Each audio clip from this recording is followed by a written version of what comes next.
Hello everyone. In today's video, we'll be discussing a rare but serious complication following a myocardial infarction, the simultaneous occurrence of left ventricular pseudoaneurysm and ventricular septal rupture, both complicating an inferior myocardial infarction. Our patient, a 53-year-old male with a significant smoking history, presented with chest pain and difficulty breathing. Initial ECG showed ST segment elevation and pathological Q waves in the inferior leads, confirming the diagnosis of inferior ST segment elevation myocardial infarction (STEMI). However, he delayed treatment for 2 days, which complicated his case further. Upon presentation to our hospital, his vital signs showed a heart rate of 97 beats per minute and blood pressure of 164 mmHg. He also had oxygen saturation of 89% on room air and a distended jugular vein at 5 centimeters above the sternal angle, indicating possible right heart failure.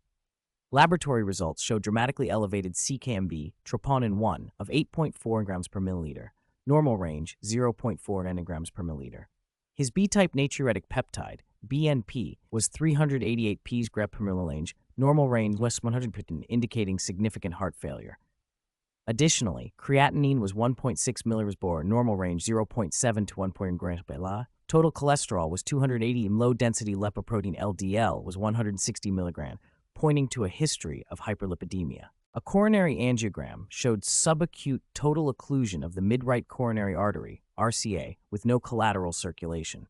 Mild non-obstructive disease was seen in the left anterior descending ED and left circumflex LCX arteries.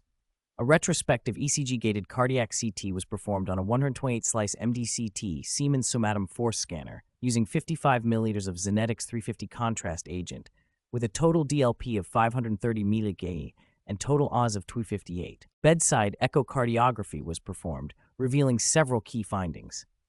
There was hypokinesis to akinesis in the right coronary artery territory, indicating a lack of movement in that region.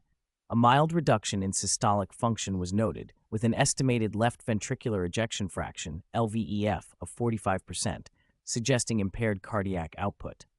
Additionally, a mid-inferior septal defect was observed, with color flow going into the right ventricle, consistent with a muscular ventricular septal rupture.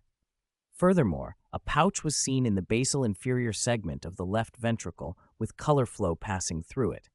This was lined by a thin layer of pericardium, indicating a wall rupture contained by the pericardium, which is consistent with a pseudoaneurysm. There was no associated thrombus.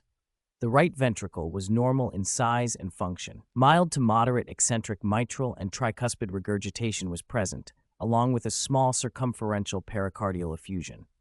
Given the life-threatening nature of these complications, our multidisciplinary team decided to proceed with surgical repair.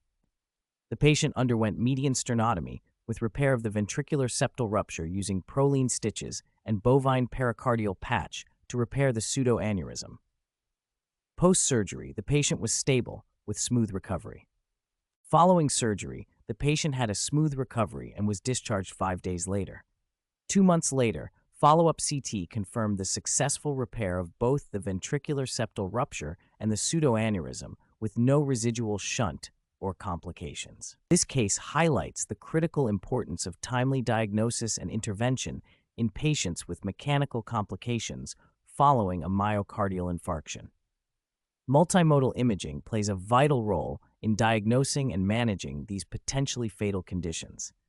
Thank you for watching. Don't forget to like, share, and subscribe for more fascinating clinical cases. See you in the next video.